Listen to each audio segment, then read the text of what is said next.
자, 그렇다면 어떤 제품으로 어떻게 씻고 어떤 보습제를 바르는 게 좋을 것인가에 대해서 말씀을 드릴게요. 클렌징에는 먼저 대체적으로 많이 사용하는 게 바디워시, 바디 클렌저잖아요. 그리고 여기에 나와 있는 비누가 있고요. 보습제로는 로션이 있을 것이고, 크림이 있을 것이고, 뭐 바디 미스트, 수분 크림이 있을 겁니다. 그 다음에 오일이 있을 거고요. 제가 뭐 오일도 사용해봤고, 크림도 사용해봤고, 수분 크림, 미스트, 뭐 로션, 그 다음에 기능성 로션, 죄다 사용해봤어요. 그런데 보습제는요, 순하고 끈적이지 않고 잘 스며들어서 어느 정도 촉촉함이 유지될 수 있는 얼굴 제형의 로션 있잖아요. 그게 가장 좋았어요. 어떤 기능이 필요치 않아요. 다른 기능이. 뭐 영양이 많이 들어간 뭐 로션이다. 뭐 어떤 세균을 제어해주는, 잡아주는 로션의 성분이 들어가 있다. 다 사용했어요. 그닥 효과 없고요. 그 제품이 홍보하는 만큼의 모공 바깥쪽에 효과 없어요. 그저 순하고 끈적이지 않은 제품이면 되고요. 클렌저는 자극이 덜하고 보습력이 어느 정도 갖춰진 클렌저면 돼요.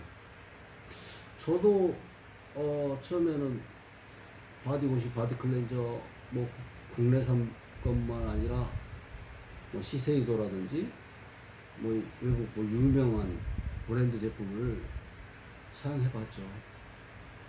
그렇다고 그게 뭐 바깥쪽에 특별하게 효과 있느냐 못 느꼈고요. 그래도 제가 계속해서 이걸 놓지 않고 있는 거는 비누를, 천연비누를 놓지 않고 있는 것은 잘 만들어진 천연비누가 그나마 제가 사용해 봤을 때 좋더라는 겁니다.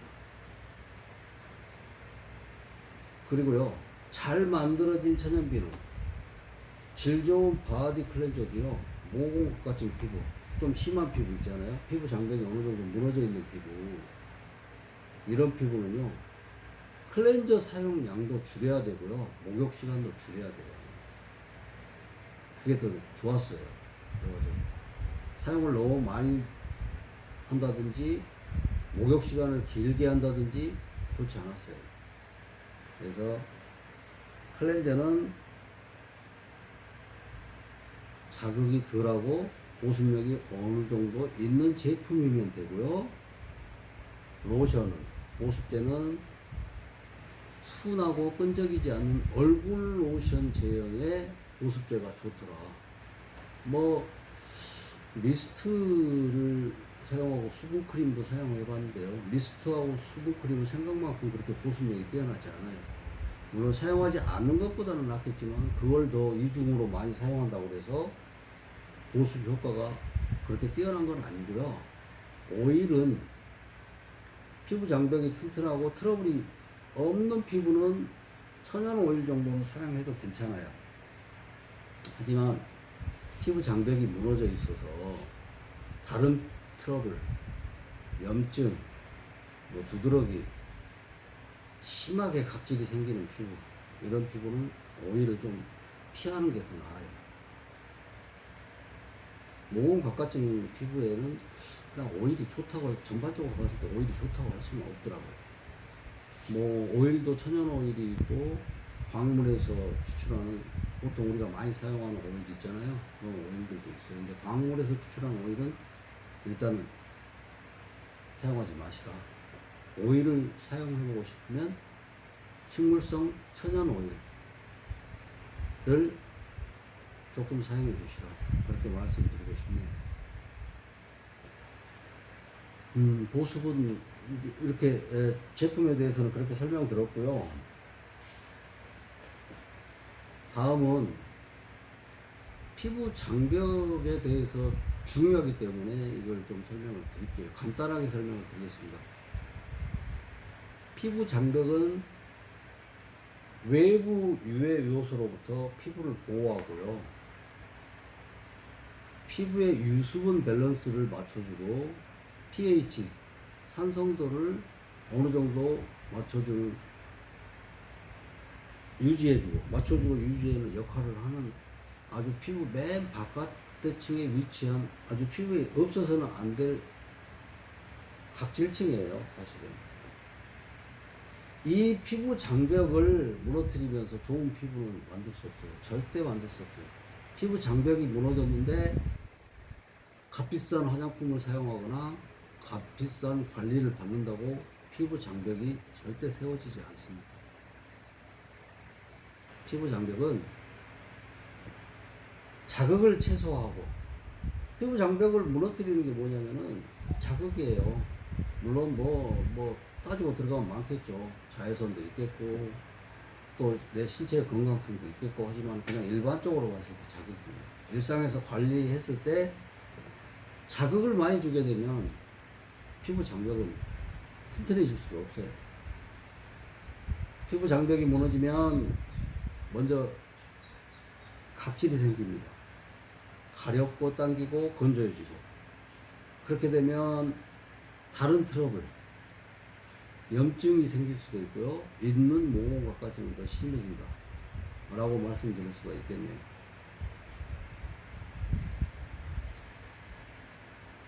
그래서 피부 장벽을 세우는 관리를 하시라. 절대 피부 장벽을 무너뜨리면서 피부를 좋게 만들 수는 없다. 무슨 제품을 사용하더라도 좋게 만들 수는 없어요. 얼굴도 마찬가지고 몸도 마찬가지예요. 그런 관리는 안 하시는 게 모공 각각증에 좋다라고 말씀을 드립니다. 자, 이어서 그러면 이미 뭐 심하게 생기신 분들은 그렇고요. 자, 뭐 모공 각각증이 부모 유전 때문에,